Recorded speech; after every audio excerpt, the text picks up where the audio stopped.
النهارده بقى هنعمل اكله خطيره.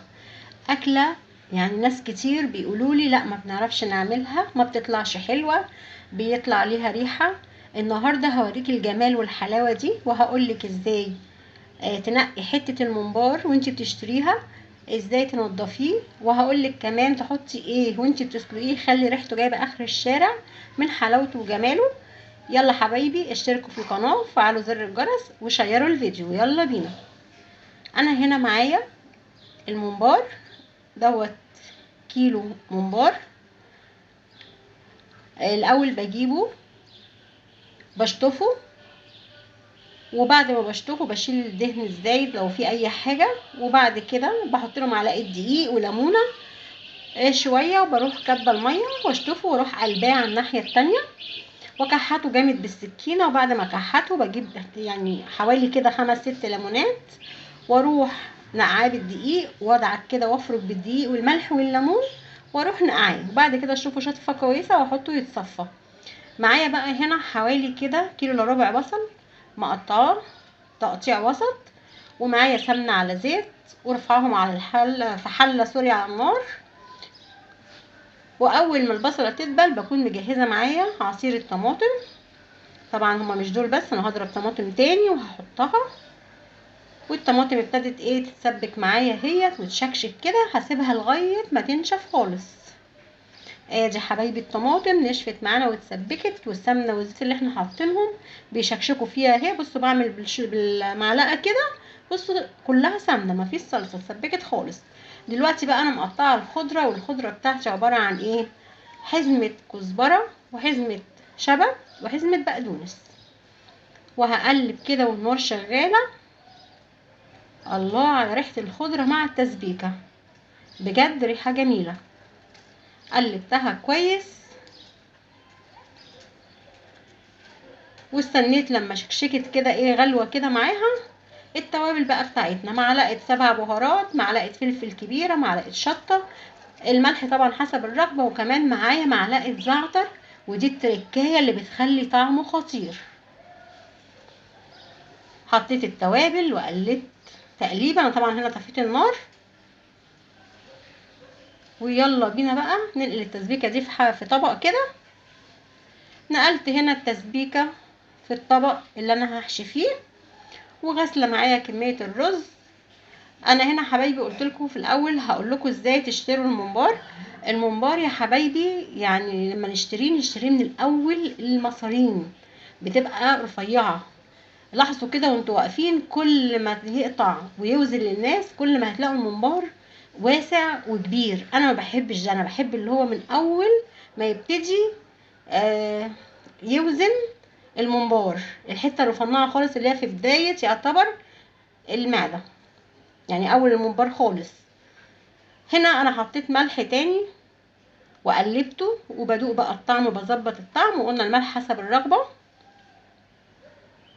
خطير، تسبيكه خطيره من الاخر.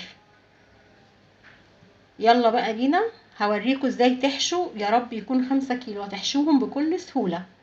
بصوا انا هنا الممبار طبعا كنت حاطاه في مصفى يتصفى، وبمسك الممبار كده بصباعيني زي ما احنا شايفين، وهحشي بالصباعين اللي في النص واحد قصاد واحد كده، بزق كده الرز جوه، ما بتاخدش ثانيه. وهنشوف هحشي معاكم 1 و2 و3 علشان نشوف ازاي يعني الطريقه دي سريعه جدا في الحشو. شايفين يا حبايبي بعبي كده فيه شويه رز اهوت، وبعد كده بفرده بالراحه. انا ما بقلبش الممبار، بسيب الدهن جوه، يعني بعد ما بنضفه ما بقلبوش تاني زي ما كنت جايباه، لا بسيب الدهن دوت جوه، بيدي طعم حلو جدا مع الممبار. ولازم يبقى رقيق خالص، محشوهوش جامد. تاني يا حبايبي اهو، انا هنا كنت بقول لكم الدهن اللي فيه انا مخليه من جوه، وبفتح كده اهو الدهن اهو بوريه لكم، وبفتح كده بصباعيني الممبار، وبالصباع اللي في النص كده بزق الرز على الممبار اللي معايا، بيتحشي وبيبقى زي الفل وما بياخدش ثانيه. وبفرده وكمان لازم تعمليه رقيق خالص علشان الرز بيزيد وما يفرقعش منك وانتي بتسويه. لو وصلتوا معايا لغايه هنا ما تنسوش تشتركوا في القناه وتعملوا لايك وتفعلوا الجرس، وكمان تشيروا الفيديو على قد ما تقدروا علشان القناه تكبر بيكم طبعا. بصوا حبايبي الطريقه دي سهله ازاي، مجرد انك تمسكي صباع الممبار بتحشيه في ثانيه وتاخدي اللي بعده. انا هنا بوريكم ان لازم سمكه ما يبقاش تخين، رقيق، وهو لما ينزل النار هنشوفه دلوقتي هيبقى حجمه حلو. يعني ما حدش يقول لا هيبقى فاضي والرز اللي انت بتحطيه قليل، هيبقى جميل جدا. وانا ماشيه معاكم خطوه بخطوه اهو، وبوريكم طريقه الحشو بتاع الممبار ازاي سهله وبسيطه.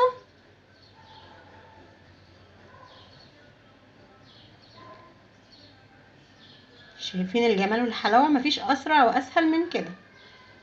حشيتيه ونزلت الرز كده ولقيتي في حته كبيره لسه ما فيهاش رز، بتروحي حشيها من الناحيه اللي هي الفاضيه، وبيطلع معاكي بالجمال والحلاوه دي.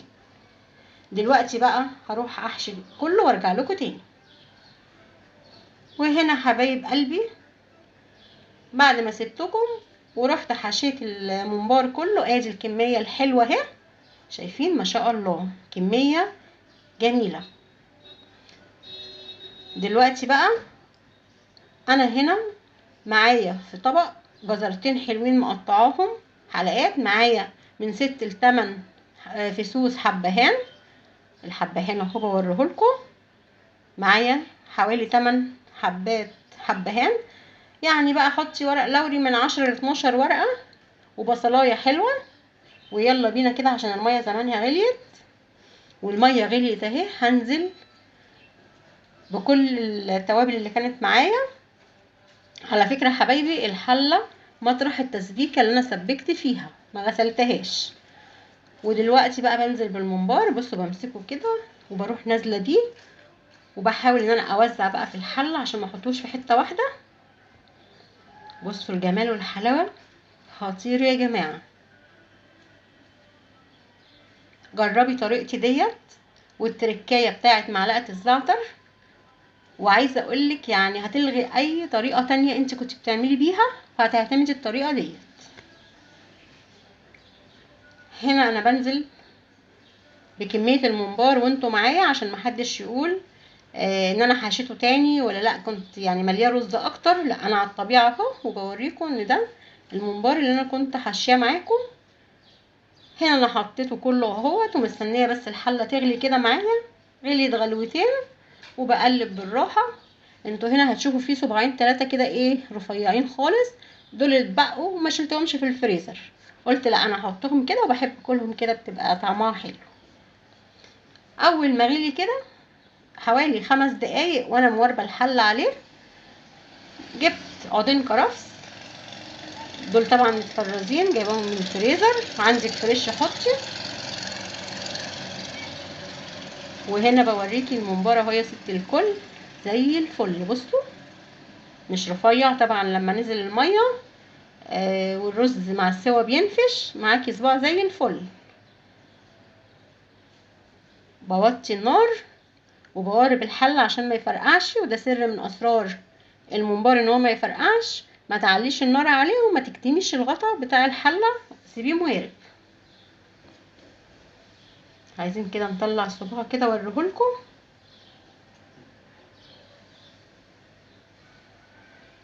الممبار عشان صغير وبجيبه من مكان موثوق فيه. بصوا الجمال والحلاوه، هنشوف كده استوى ولا لسه.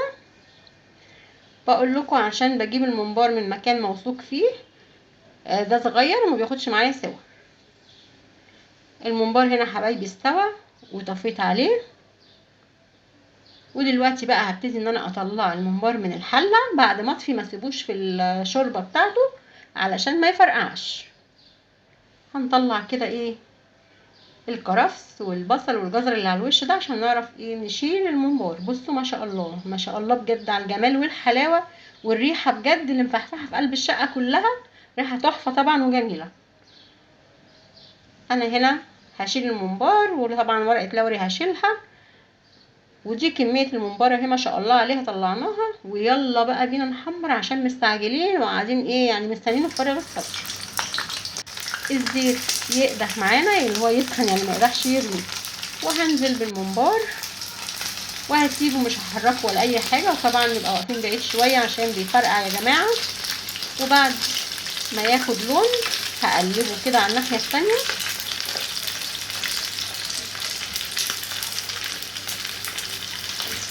ها يا حبايبي عملتوا لايك وكومنت حلو زيكم واشتركتوا في القناه، وكمان شيروا الفيديو عشان غيركم يستفيد من الطريقه الحلوه ديت. دلوقتي الممبار استوى اهو اتحمر، وهطلعه بقى على طبق تحت منه جرجير او بقدونس. وادي الممبار الخطير بتاعنا. طبعا انا عملت كميه حلوه نصه، والنص التاني اول ما طلع وبرد حطيته في اكياس على قد ما انا عايزه وشلته في الفريزر. وعايزه اقول لكم بيخطفوه يعني. انا خدت الطبق ده صوره بالعافيه، وخدوا السلطه وخدوا الطحينه. اتمنى الوصفه تكون عجبتكم واشوفكم على الف خير.